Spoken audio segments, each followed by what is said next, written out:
And welcome back, everybody. I hope you enjoyed your break. I hope you were able to go, hydrate your hydras, stretch your roaches, get plenty of water because you're gonna need it. Because here we go. We're getting ready for the grand finals. That we are, and I was listening to the stream as always, seeing what info I can catch, and there was no info there. Beautiful. Buying time. Beautiful. That's exactly what you want to hear. Aye. Oh god. But yeah, the players, they were just getting set up and getting ready for these grand finals. As a reminder, it's gonna be that beautiful best of 5, and it is not going to be a PvP. Not here. Not in the finals. Yeah, Elazer holding strong, holding the Zerg banner. And it's gonna be a rematch of the upper bracket finals, which actually went fairly close. So it's possible that either player goes through. Yeah. It could go either way.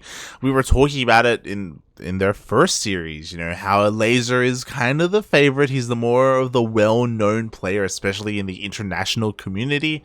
But recently, Gerald has kind of had his number. And even in that last series, I still think that it could have been a 2-0 in favor of... Gerald could have 2-0'd. Yeah, it could have been. Yeah, oh god, he just needed a little bit more confidence in himself. He needed a little bit more of that killer instinct, and he could have had it. Unfortunately, it did slip through his fingers, but now we have a rematch, and he has a chance at redemption here. He has a chance to make things right for the Protoss out there.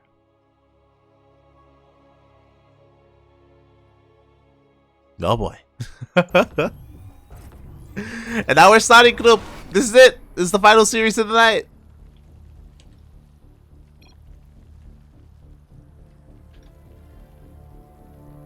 God damn it, group. Well, it seems I may have lost my co-caster, but here. I've seen the chat. I was talking. God damn it. I'm sad. Bye. Anyway, we are in the final series of today, on the first map of Berlin-Gatelie. In the top left corner, we have the orange Zerg player representing Poland and XCOM Ago. It is Elazer. And spawning in the bottom right-hand corner of Berlin-Gatelie, we have the Polish Protoss player. He is red, representing Sidestorm Gaming. It is Gerald.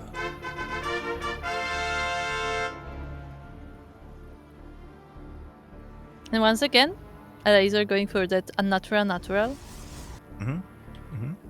Yeah, that he is. A pretty interesting choice here for game number 1. As a reminder, the players, of course, did have one map to veto each. Oh, that was kind of cute.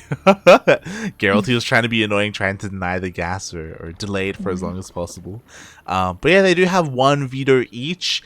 But as you can see from the score, because Elazer came from the upper bracket, he already has a 1-0 advantage. Yeah, this is a best of 5, but it is a winner's bracket advantage situation where Elazer is already ahead, but I mean, Gerald can still bring it back, so we're gonna see how that goes.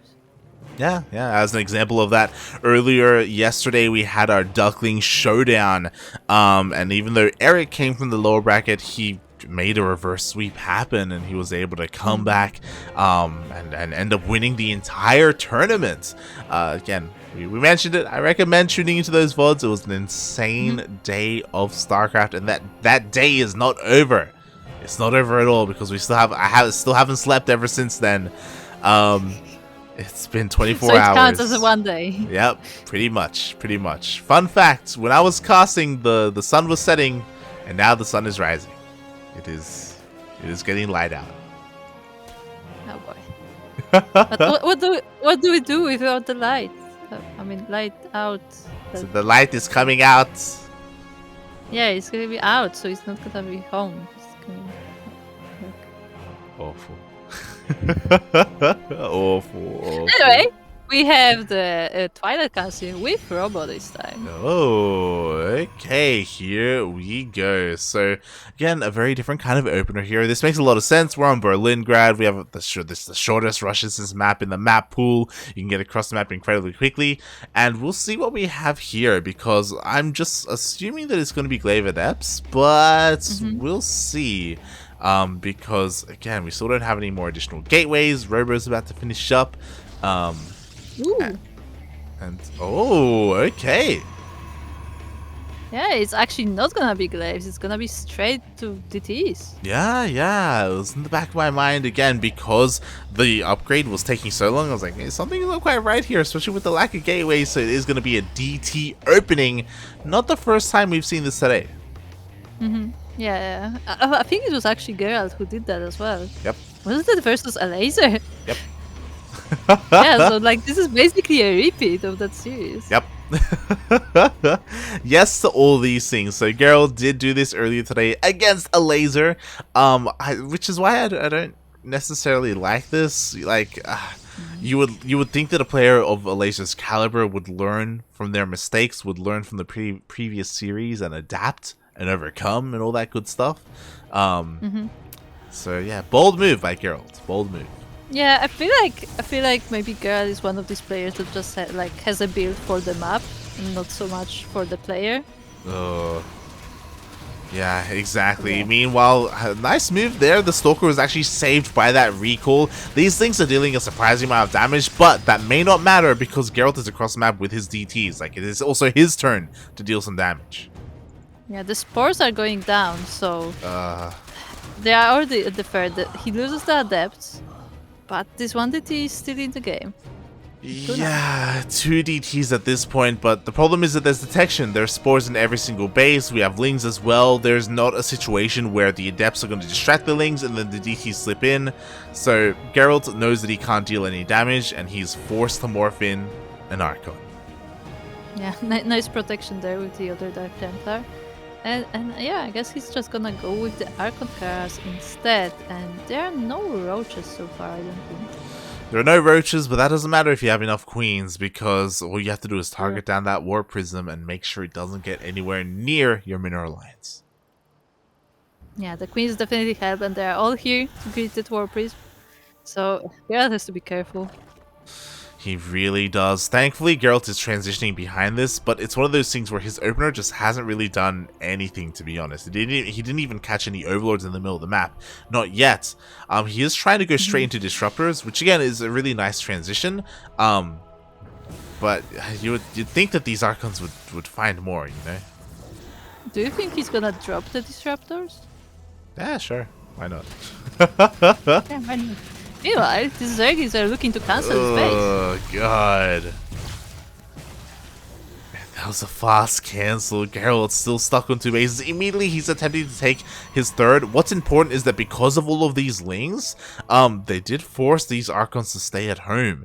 Thankfully, Geralt, he's not, like, playing too scared, and he's not just leaving them at home and having them do nothing. He's still being active, but of course, it does kind of raise the risk that the Lings could come in and try and cancel again. Yeah, like that's something that you just have to keep in mind, that like you can never completely abandon the base because those Lings are still sharking around. But in the meantime, he's trying to find his opportunity with the Archons and at least deny some creep. Yeah, he's doing something, you know, and that's what's important. He's making use of the tools that he has. Speaking of those tools, it is going to be, like, once again, War Prison Speed, so we are going to be seeing those Disruptor drops. And again, I do think it's necessary in this situation just because of how the openers have worked out and how, like, Geralt just hasn't been able to get any value, so he has to find some way to hinder Elazer. Yeah, especially with that many Lings around, I feel like disruptor drops make sense. But yeah, the Archons are trying to get some damage. They do get 2 drones, but 3? Okay, that's alright damage, I guess. I mean, at the very least, it keeps Elazer at home, right? Yeah. Elazer is at home, is busy. Well, the worrisome thing is that creep, it's getting halfway across the map. Like, there's not, you don't need that much creep to get across. And Elazer has finished droning. This is the big problem. Ideally, with your Protoss opening, like, you're able to harass and kill some drones and force Elazer to spend more larvae and to just keep rebuilding those workers. But because Elazer barely lost any workers, like, he's already to the point where he's finished droning and now he's making nothing but army. Yeah, and once again he's going for that Baneling Ravager composition, which is very interesting. And yeah, the Archons are catching a few of the Queens, that's nice, like at the very least distracting them, because the main army is already halfway across the map. Oh god, that it is. Meanwhile, ooh, we do have one Purification Nova going off. Decent connection here, and at least Gerald is able to get an eye on this army. Now he knows that it's right outside and he has to defend that third. Yeah, the Banelings are fortunately still slow, so they should be alright to defend, I guess. Not all of them will waddle into the bases, but there are so many of them. Yeah, there are so many Banelings. How many force fields do we have? We don't have any force fields at all. Baneling speed finishes! Okay, a lot of them crash buildings. Oh god, but some of them are getting into that mineral line 7. Workers are going down, and now the Ravagers are coming in to help try and clean up. Yeah, a lot of the Novas were actually sent towards the Banelings, so the Disruptors have to recharge, but at the same time... Ooh, nice defense from Gerald. That was close. That was so close. That was wide open. And here we go. We do have the defenses set up. The Lings do not get into the natural base. They don't get into the main. They try to go for a surround instead. Yeah, they sandwich the army at the ferret. And another good disruption shot. And the Ravagers are starting to fall. Yeah, Elazer just kind of rammed his face into the Protoss and he lost everything. And look at how many Disruptors survived. Yeah, exactly. They rammed his face into Protoss is the good description. Like, the Ravagers just went in, but they forgot to dodge the disruption. Yeah, the Ravagers went in and nothing came out, mate. It was not... Oh, God. Elazer, please.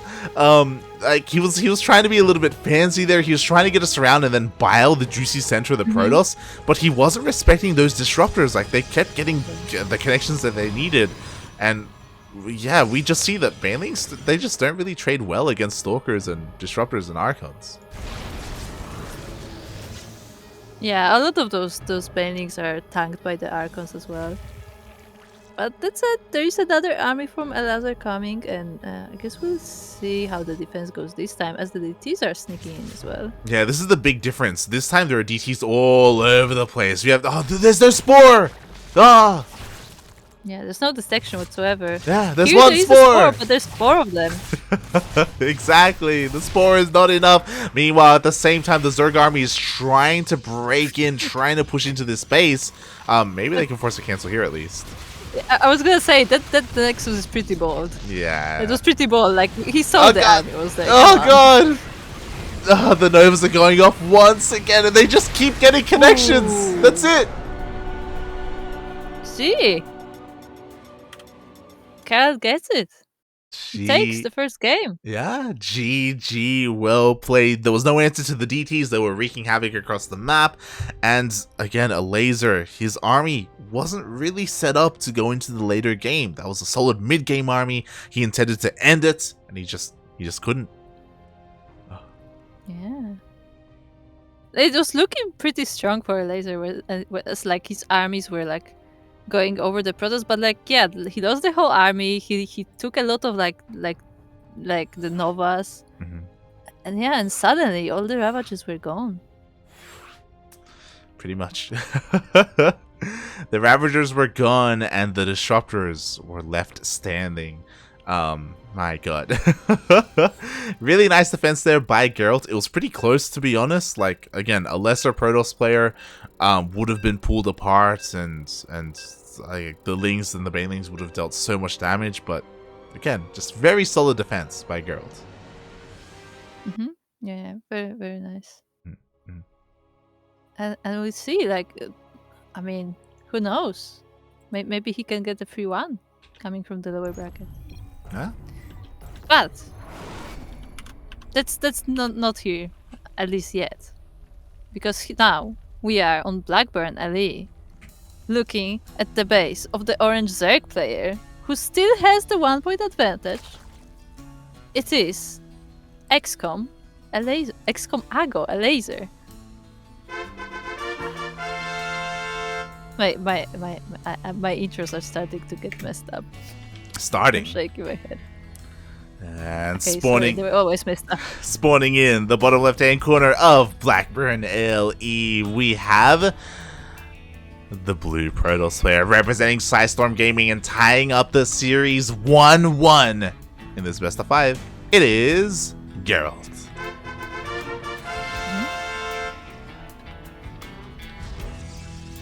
Yeah, I find it really nice that he did manage to tie this series up.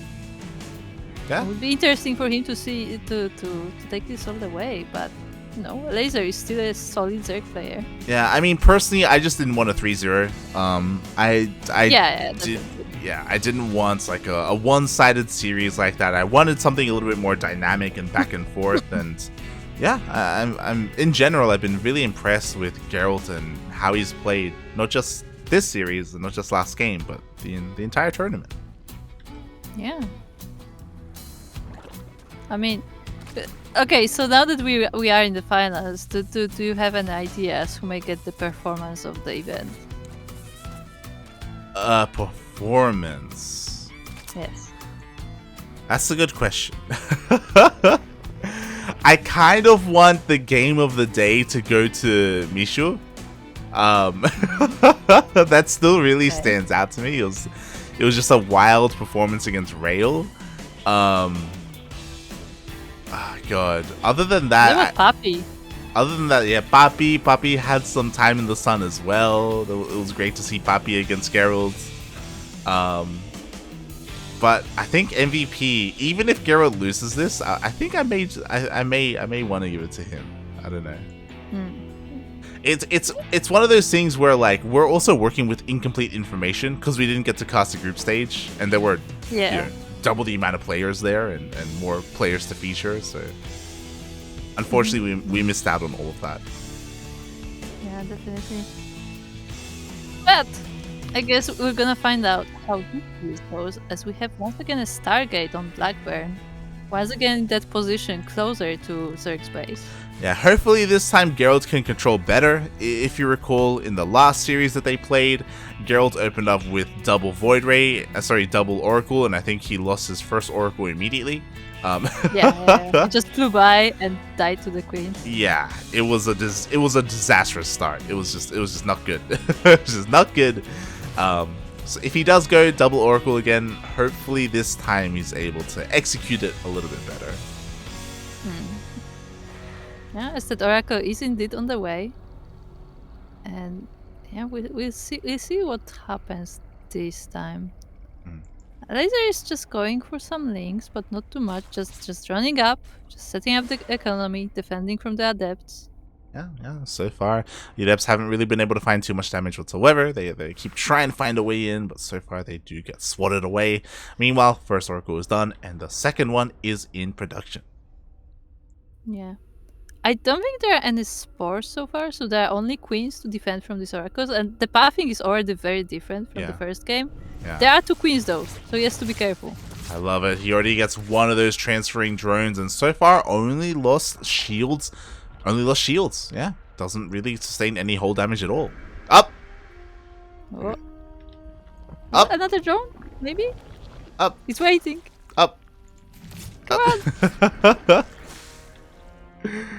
He's just taunting the drones at this point.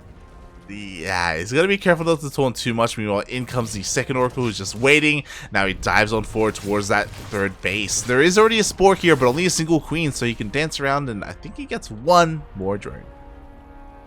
Yeah, not bad. At least, I mean, he did get some damage, and both of the Oracles are still alive, so they may drop by later. And Elazer is going for the Road Warren. Yeah, that he is. Again, this is a really nice map for Queen Walks. Oh, one of the Oracles gets picked off. But at least he was able to get more drone kills. You know, I think 6 in total. No, 5 in total. Not the worst trade for an Oracle. And in the meantime, we actually have a second Stargate. Yeah. I imagine this is intentional. But hopefully everything is okay. We are getting a bit of a pause here. Ooh. This is when you quickly jump onto Indie's stream. I'm looking. I think something happened to his monitor? Question mark. Uh-oh. I don't know, but like he's like getting admins to help out. Yeah, hopefully everything is okay. Hopefully everything's okay. Oh god, you know what my favorite thing about Geralt is? His mustache. Yeah, the mustache. Yeah, I was gonna say, he's very well known for that. Ever since he went with that choice of style. It's a solid meme. I mean, heroes with it. I like it. Yeah. I agree. It's he's got that that lion, like circus lion tamer vibe going, you know. It's great. He's committed to the meme, okay? Very committed. Meanwhile, ooh, this madman, he's going double Stargate, but he's not going Void Race. He's going Phoenixes? Yeah, what is this? Phoenixes? Do you really? think? I have a prediction that the reason why he paused was that he didn't have Phoenixes bound. So maybe there was a hockey issue. Meanwhile, we do have a commitment into the shades, but no, the Adepts, they just shade into a wave of lings. They get surrounded, but the target fire is still pretty good, and he's still getting more drones. Ooh. Yeah, all these drones just waiting there, but 8 of them fall down, and more even is falling in the main. Oh god. 10 drones fall. Now Elazer is going for a bit of a counterattack. Not just a counterattack, queens are waddling across the map as well. Yeah, but Phoenixes? I'm still confused. Okay, no, it was a misclick. Oh god. Void Rays are on the way, but that one Phoenix is gonna do nothing. There's nothing on the ground as well. Lings are just flooding on in towards that third, and what? How do you stop this? Okay, there we go. Yeah, the single Oracle is having a hard time, but the others are definitely gonna help. But there are roaches and queens coming as well. Yeah. This will be a hard hold. Like, there's just barely any units here for Geralt. It's like he barely has anything. And the queens and ravagers are about to show up. Yeah, the voiders are coming out, but are they enough to beat all of this? No. One of them just falls straight up. I mean, there's more than enough queens here. I mean, it looks like Geralt is going to try and hold that as natural, which is nice. Problem is that he's losing a lot at his third. Like, if you're planning to do this, you need to evacuate, and it's too late. GG gets called. Elazer is up 2-1 in this series. He needs only one more game to become the champion and run his 20 rounds around the building with the trophy. Does he have to do 40 now because he lost 2 games against Gerald?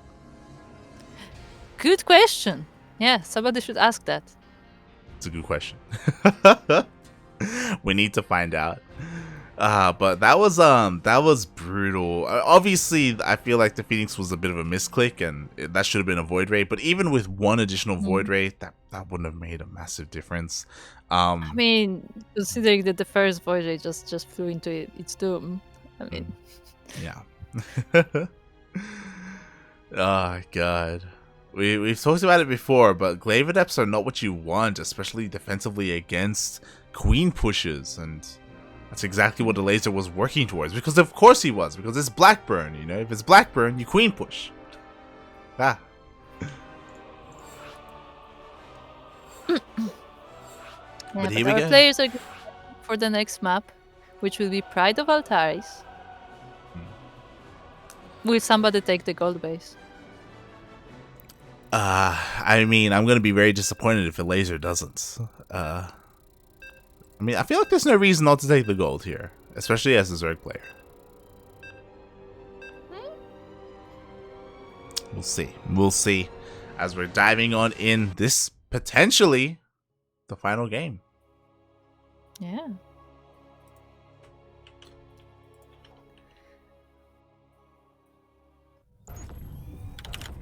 As we are here, loading in to Pride of Altaris, LE. And we are in the top left corner, looking at the base of the orange Zerg player, representing Poland, and XCOM Ago. It is Elazer. And spawning in the bottom right-hand corner of Pride of Altares LE, we have the Polish Protoss player. He is blue, representing Storm Gaming, currently down in this series. One more loss, and that is it. That is the end of the event. It is Gerald.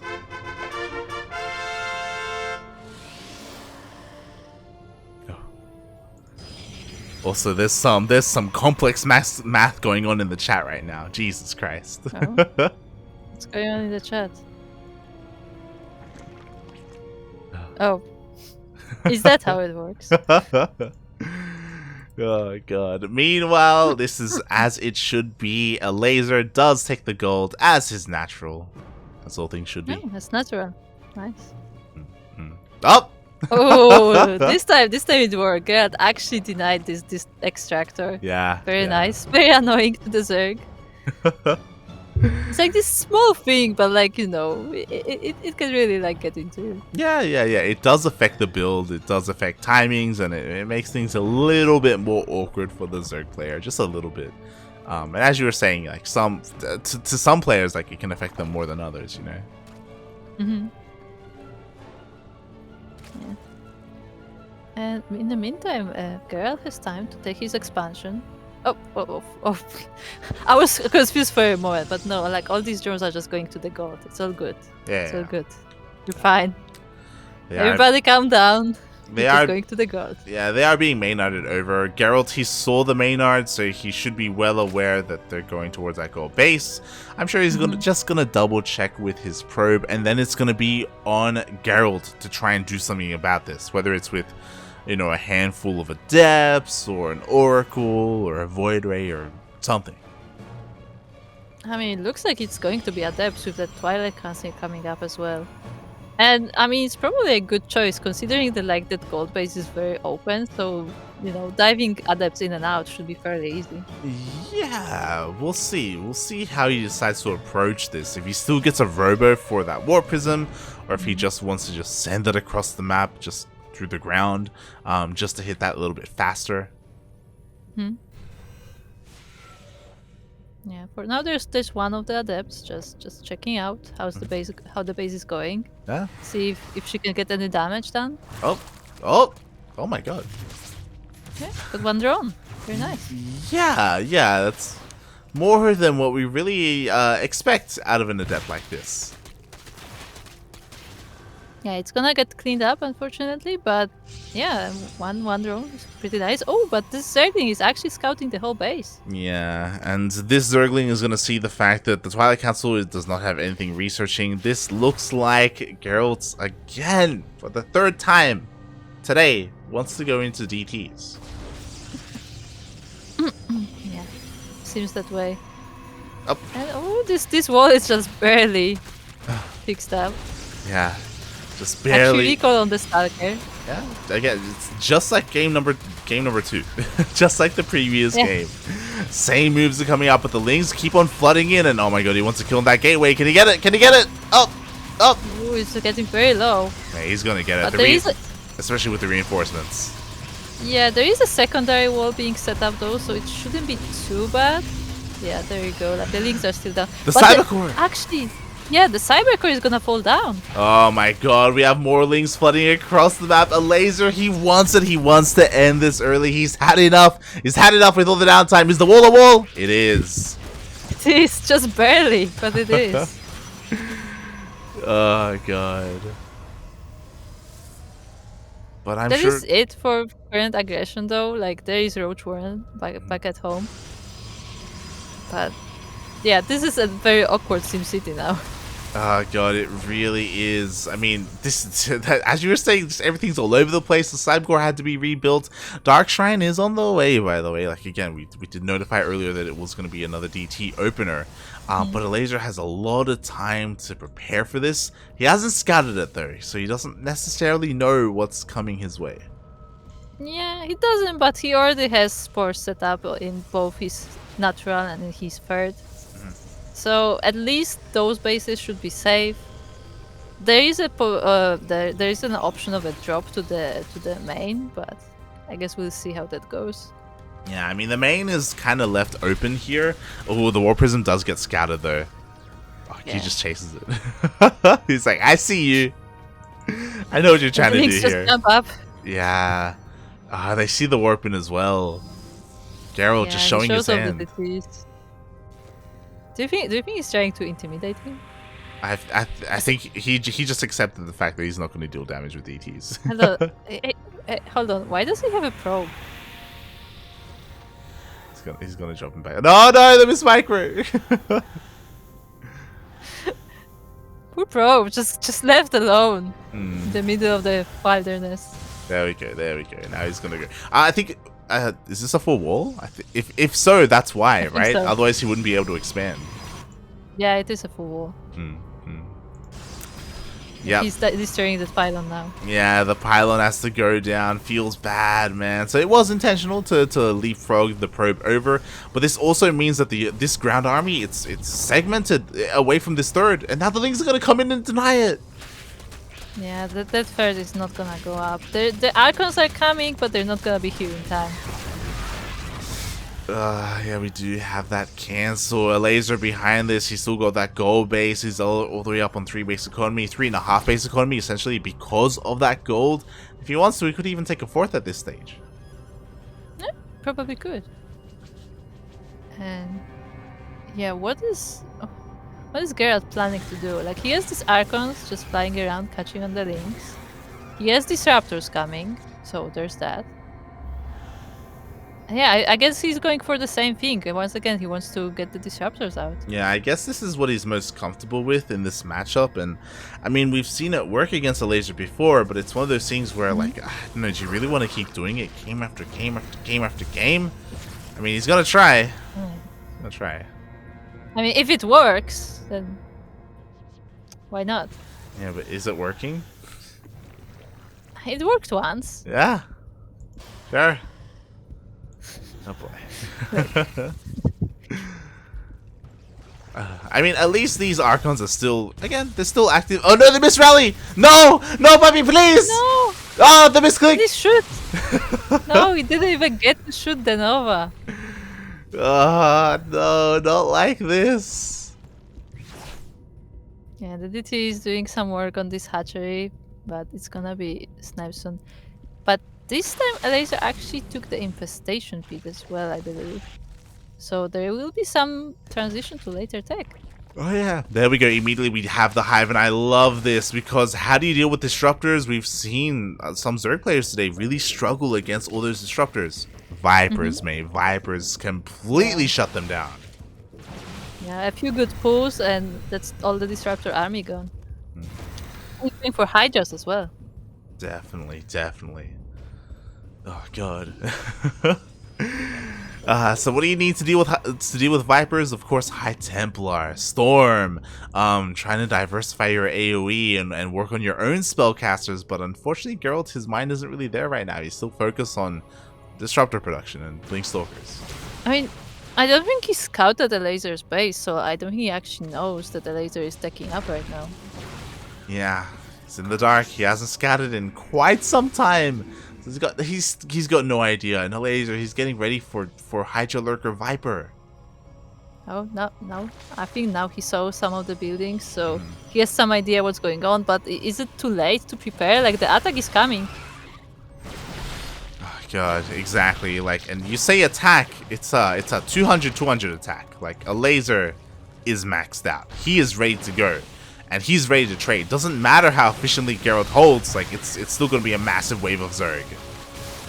Yeah, and while he's distracting the army on this side, this disruptor is falling down together with the third base of Gerald. Oh my god, is this just going to be it? We do have an overcharge, and Gerald, he's trying to hold on as best he can. We do have a couple of reinforcements that are showing up, and it looks like there may not be enough here. But the Hydras, they're turning up. Yeah, the Hydras are dealing with the Warpist, and it goes down as well. The Disruptors are trying to help. They catch a few Hydras, but just a few of them. Only a few. Meanwhile, at the same time, it looks like DTs were across the map, and they got 10 drones. Not bad at all. To be honest, Gerald, he held against the first wave. Now he's going to hold against wave 2 and then wave 3. and 4 and 5 and probably a few more. I mean, now the lurkers are gonna be in the play, so there is one disruptor, but with a lot of hydras around, they make it easily sniped. Yeah, like the big thing right now is that thankfully for Gerald, Elazer actually didn't make any Vipers. Despite rushing out Hive, he completely avoided the Vipers, so... Let's make it enough. Yeah, there's still a world where disruptors deal damage. Yeah, and they do fairly well against the lurkers because they do area damage and don't have to actually target them. So that's very nice. Yeah, exactly. Meanwhile, we do see the Zerg army trying to engage without the lurkers. Does pick off one of the Archons, so some decent trades. Finally, Vipers are on the way. It feels like Elazer may have forgotten about them, but then recognized it, so he's like, oh my god, okay, I need to make a couple. I need to make a handful, and he's got 2. Some more harassment here, but not that much going on. The recall was used, so it's not gonna be able to utilize it later on. And this army is sharking around. Elazer's army actually is going around and will completely miss the Protoss.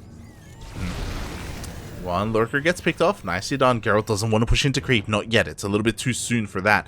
But as you said, Roach Ravager isn't really the army that Elazer wants right now. He needs to get rid of it. He needs to free up supply. Yeah, and Gerald is trying to transition into air while this is going on. I mean, that can work, but if he can survive until then. Exactly, and right now we do see Elazer trying to pull him apart. The Vipers are finally here with the Lurkers as well. Roach Ravager is attacking the the 4th base. The Lurkers pushing towards the 3rd, and there's a lot of Protoss here. The Yoinks! Up! Yeah, there are the Yoinks, and all the disruptors fall down one by one. They do get a few shots on the lurkers, but I'm not sure if this is enough. That was like 4 disruptors that just got picked off. It looks like on the left-hand side, the Roach Ravager army isn't really going to find a lot of room. It is going to be all cleaned up, and oh my god, the Novas almost take out the lurkers. Yeah, both armies are taking a lot of damage, but on the side of Gerald, like these disruptors have to recharge before they can shoot again, so... It's taking a while. And the most important part is that there is 0 mining right now here at this 3rd base. Without that mining, Gerald, he cannot just sustain his army, not the way the Elazer is. Yeah, at the same time, Gerald is trying to deal damage to the economy of Elazer, but he's not finding much of it with all these defenses prepared. Oh yeah. There's plenty of spines, plenty of spores, plenty of units in position. It looks like eventually all these lurkers are going to get cleaned up. But again, Elazer, he's remaxing. For the most part, his economy has been left untouched. He can afford these losses. Yeah, and Gerald is just remaking the disruptors to deal with the lurkers. And where's that air transition going? He's getting the upgrades for air.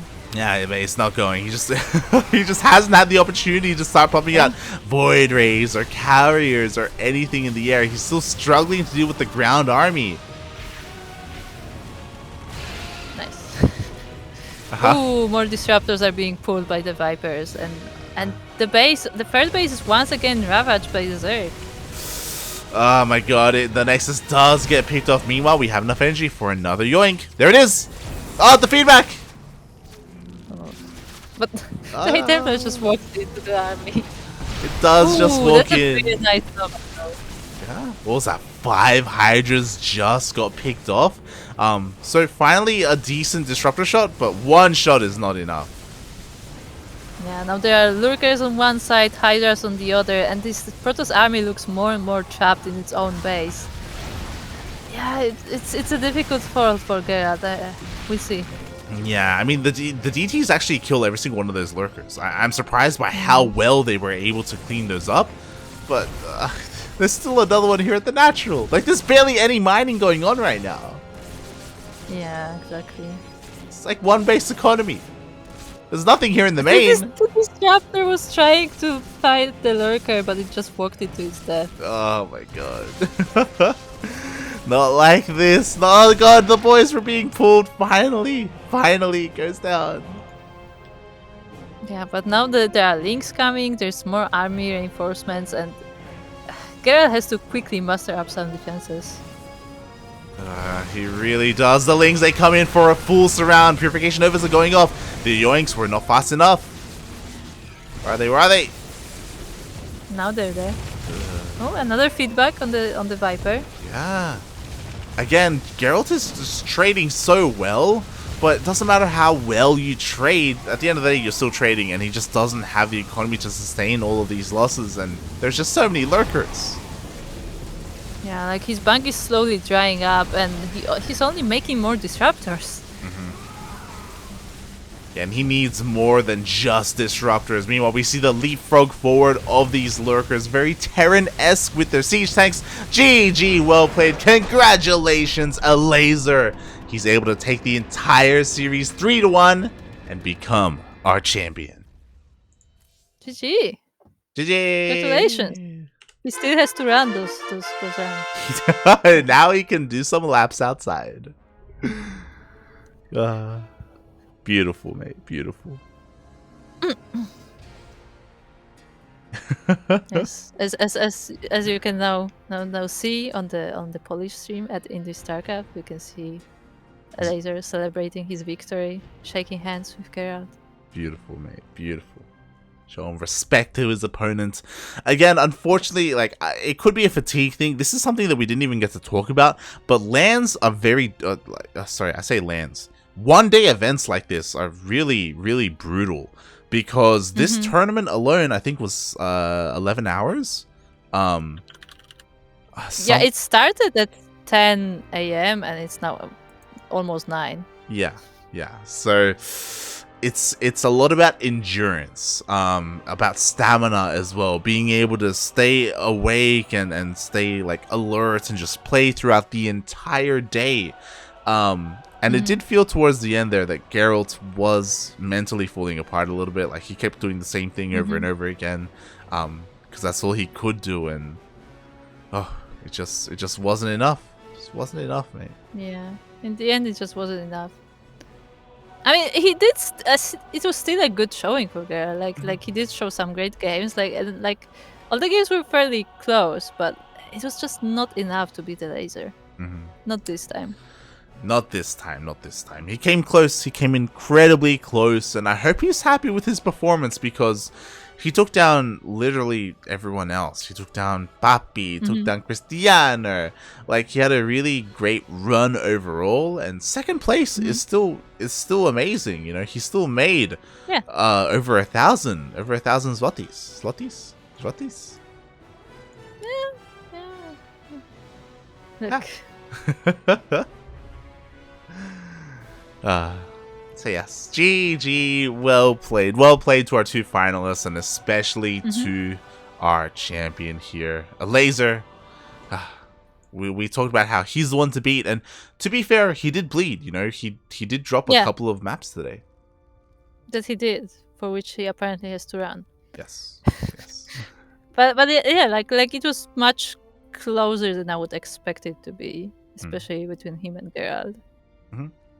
Yeah. And even then, like when you look at the other series, like Gerald and Papi was also a close series. Yeah. Which was kind of surprising. Yeah, I think the most important thing, for us anyway, especially because we don't cast a lot of European players in general, is that we were able to be introduced to, you know, a handful of newer players to us. We got to see what they're made of. We got to see the potential within them and become fans. Yeah. Like we are exposed to all these play styles that we don't maybe always see, like their preferences and what they go for, and it's always interesting to like find out more. Definitely, and I hope we get a chance to cast more of these guys at a later date as well. I know there are plenty of Polish tournaments that are run, and I know a lot of them don't get English coverage, so maybe we'll step in, maybe not. Today was a bit of an exception, and I am incredibly tired. It's 7 a.m. It's 7 a.m. It's been 7 hours. Good morning. Oh god. I need to. It's been 24. I've been awake for 24 hours casting. I need some sleep. Oh god. But above all else, thank you so much, Kuro. Thank you so much, Kuro, for jumping on and for helping me out today and for casting. Yeah, thanks for having me. For one, this is like a you know, a rare chance when I get to cast some Polish StarCraft, which, as I said, like I don't always have time to follow, but it's interesting to find out how they're doing and what's going on in that scene, Yeah. and hope we see more later. I mean, it's your scene, you know. It's your people, and it's really cool to Mm. see it alive and thriving and doing well. You know, I think the other great thing is that LANs give an opportunity for people to interact even outside of games. Like even if like certain people are or have like a reputation or something, like it's always different when you meet in person, and you know you can like kind of like settle like things and become better friends as a result. Like it's great. It's great. Yeah, it's always interesting. Definitely. And with that, congratulations to all of our players. Check out the Indie StarCraft stream because there they are interviewing Elazer. They're doing a winners interview, Yes. And they will. Hopefully, hopefully they will make him run the laps. Hopefully. They're working on it. They're also going to be having an award ceremony.